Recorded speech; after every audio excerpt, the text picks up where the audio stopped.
Assalamualaikum warahmatullahi wabarakatuh. Nama saya Andur Maisir dengan NIM 18065024. Saya sekarang kuliah di Pendidikan Teknik Elektronika BP 18 atau tahun masuk 2018 dan kuliah di Universitas Negeri Padang. Baiklah, tidak berlama-lama. Hari ini saya akan mempraktekkan tentang IT Essential Virtual Desktop. Ini salah satu tugas dari mata kuliah saya, yaitu pengajaran berbantuan komputer. Sebelum saya mulai untuk melakukan simulasi, saya akan memberikan sedikit teori atau pengetahuan tentang aplikasi ini. Media pembelajaran dikatakan efektif untuk pembelajaran apabila media tersebut sesuai dengan perkembangan mode pembelajaran yang akan digunakan. Media yang akan digunakan dalam penelitian ini yaitu alat bantu materi perakitan komputer dengan aplikasi Cisco IT Essential Virtual Desktop yang dibuat oleh perusahaan Cisco. Tujuan perusahaan Cisco membuat aplikasi ini untuk meningkatkan keprofesionalitas informasi and komunikasi teknologi atau yang bisa disebut ICT. Dikutip dalam website www.cisco.com, menyatakan PC hardware and software curriculum provide an introduction to the computer hardware and software skills needed to help meet the growing demand for entry-level information and communication technology. Yang artinya, kurikulum personal komputer atau PC, perangkat keras dan perangkat lunak memberikan pengenalan keterampilan yang diperlukan untuk membantu memenuhi meningkatnya permintaan untuk entry level profesional informasi dan teknologi komunikasi. Perusahaan Cisco dalam meningkatkan ICT-nya telah membuat software virtual desktop ini dengan desain dan interface yang sesuai media pembelajaran yang dibutuh dalam mata pelajaran perakitan komputer. Aplikasi ini mempunyai beberapa course untuk membantu proses belajar para siswa. Course dalam program ini terdiri atas 3 bagian secara berurutan dari Learn, Test, dan Explore. Untuk lebih jelas tahap-tahap pembelajarannya akan kita lakukan simulasi sekarang juga. Baiklah, kita sudah berada di tampilan IT Essential Virtual Desktop-nya. Di sini kita diperlihatkan tentang halaman selamat datang dari aplikasi ini. Cisco telah membuatnya sedemikian rupa, cantik sekali ya. Oke, tidak berlama-lama kita lanjut saja. Di sini dia akan mengarahkan kita tentang bagaimana cara menggunakannya. Di awal dia akan memberi learn, tanda learn untuk yaitu untuk how it works model. Dia memberikan tentang bagaimana cara kita menggunakan aplikasi ini, yaitu ada yang saya bilang tadi, learn mode, test mode, dan explore mode. Setelah kita lanjut saja. Di sini juga dia memberikan gambaran tentang tab atau apa saja yang bisa kita lakukan, kayak model power supply-nya, motherboard-nya, adapter card, internal driver, driver in external base, internal cable, dan external cable. Ini masing-masing menu yang bisa kita klik dan kita pelajari. Kita bisa merakit dan memasangnya sih di sini. Salah satu ini, kita lanjut saja ya. Ini anti-static mat. Ini adalah komponen-komponen yang penting di dalam komputer yang telah dirancang sedemikian rupa agar terlihat mirip dan mudah dipahami. Kita lanjut. Ini salah satu contoh bagaimana kita mengaplikasikan hardware-nya. Ini kita bisa membolak-baliknya, kita harus bisa ngepaskan gitu. Kalau kita bisa pas, baru kita bisa memasangnya. Selanjutnya ini ada hard disk.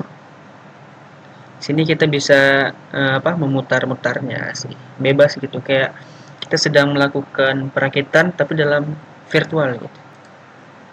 Baiklah, di sini kita langsung saja memilih yang pertama, yaitu pasti power supply.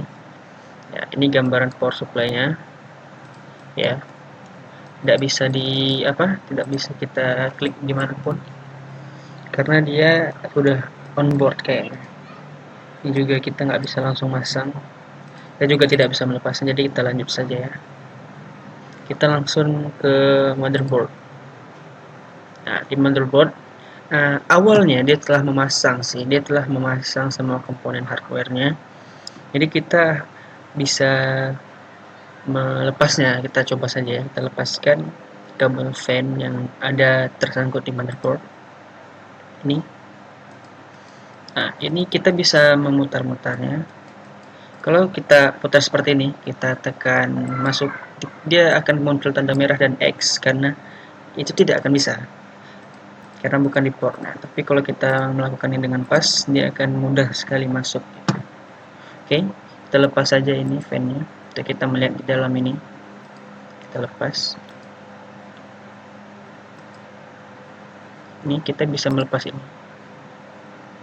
Oh, sudah tadi. Oke, ini. Klik di install motherboard untuk melepasnya. Ini adalah chip, atau bukan chip sih, ini prosesor, otak dari komputer. Ya, tampilan dalam kita sudah melepasnya. Ini RAM pertama dan RAM kedua. Kalau kita ingin memasangnya kembali, kita tinggal pilih ini RAM 1, kita letakkan saja. RAM 2 kita letakkan saja. Prosesor, dia akan otomatis mengunci. Dan yang tidak bisa ialah memasang kembali ini. Saya juga bingung kenapa tidak bisa dipasang. Saya sudah coba berkali-kali dan mencari tutorial juga tidak ada. Berarti kekurangannya di sini ya. Oke, kita lanjut saja ke adapter card. Di sini banyak yang bisa kita lakukan. Kita lihat saja. Ini ada beberapa komponen card atau alat pendukungnya, kayak NIC. NIC ini kita pasang di sini, dia akan memasang kembali. Wireless NIC ini untuk internet sih, kayak internet adapter, kita bisa pasang. Dan ini kalau kita para editor atau gamer, ini sangat penting sih, video adapter ini. Itu VGA, video card adapter grafik gitu. Oke, di sini sudah habis, cuman 3 rupanya. Kita lanjut aja ke internal driver. Di sini juga kita tidak bisa memasang dan membongkarnya karena keterbatasan aplikasi. Kita cuma bisa melihat harddisk. Ini harddisknya. Saya juga bingung kenapa harddisk tidak bisa dibuka. Oke, kita lanjut saja ke driver in external bay. Sama saja. Oh, ini bisa, tapi kita tidak bisa mengeluarkan harddisknya ya. Atau kita balik lagi. Oke, tidak bisa. Cuma bisa melepas bautnya doang. Ya, cuma bisa melepas baut. Oh, kita bisa melepas ini, CD-ROM.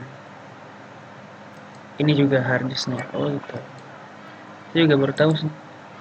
Oke, ini CD-ROM atau optical drive ya. Itu kita masukkan. Ternyata tidak bisa dimasukkan, atau dia nyangkut ya. Dia tidak bisa.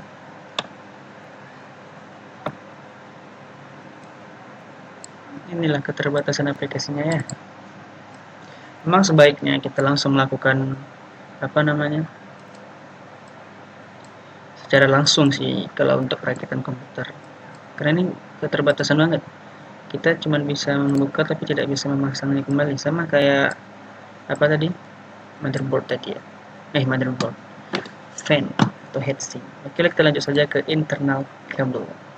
Ya, di sini banyak sekali yang bisa kita lakukan, mulai dari kabel yang fan sebelah sini, dan ini kabel ke arah harddisk juga banyak sekali. Ini juga ada kabel SATA. Oke, kita lanjut saja. Kita mulai dari kabel yang ditandai ini. Kita pasang ke ini. Oh, dia sudah langsung terpasang. Atau kita lepas saja semua dulu ya. Kita lepas semua, nanti kita mulai merakitnya kembali.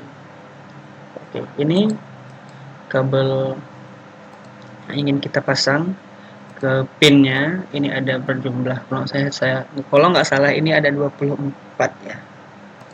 Ya, kita lihat saja ya. Oke, kita putar. Ingat, ininya kotak di ujungnya.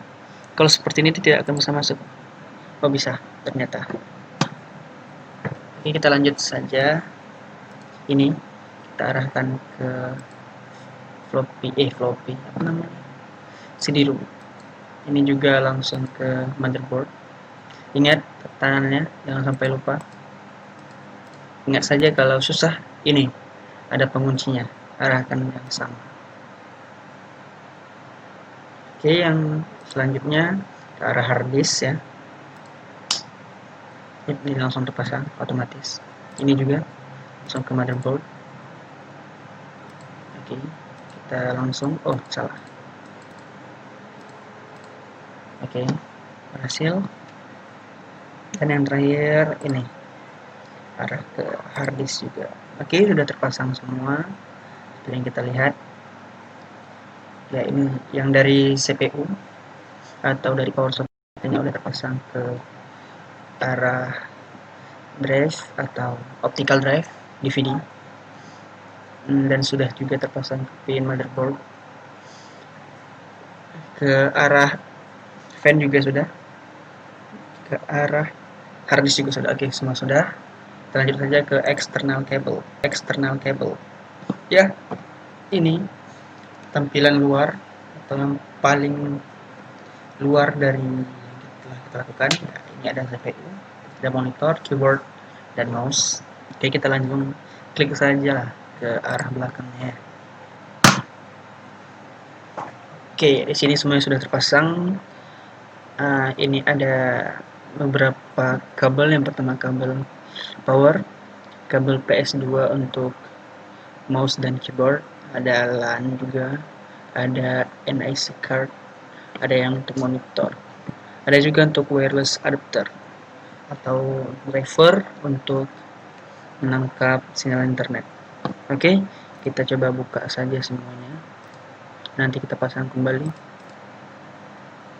Oke, tampilannya lumayan nyata ya. Nah, itu lumayan sih nyalanya. Kita buka. Oke, kita pasang kembali. Yang pertama tadi kabel power ya, power kita langsung drag saja. Oke, berhati-hati, kita paskan. Oke, masuk. Yang kedua tadi monitor, mouse. Oke, yang mouse. Yup. Oke, kita paskan. Yup. Oke, masuk. Terus keyboard juga, keyboard masuk, dan juga kabel monitor.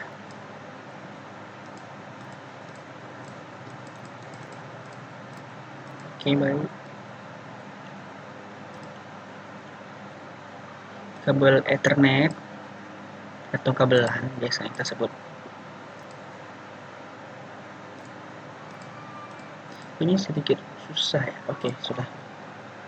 Yang terakhir, oh belum, kita ketinggalan satu, USB, kabel USB. Oke, kita masukkan. Terakhir wireless antenna. Oke, sudah terpasang semua di sini. Dia akan kembali ke layar semula. Oke, sekian saja video simulasi atau praktikum dari IT Essential Virtual Desktop yang telah saya praktekkan, simulasikan. Mungkin ada banyak kekeliruan atau kejanggalan dari apa yang telah saya simulasikan. Itu saya minta maaf karena ya saya belum terlalu mahir menggunakannya. Dan cuman baru semester ini saya mengenal IT Essential Virtual Desktop ini. Jadi dari mata kuliah praktikum jaringan komputer. Oke lah, mungkin dari teman-teman ada yang lebih mengerti dan lebih paham dari saya. Saya mohon kritikannya, saya mohon komentar dan saran membangun agar saya kedepannya bisa lebih menguasai ini. Baiklah semuanya, Terima kasih. Saya akhiri. Assalamualaikum warahmatullahi wabarakatuh.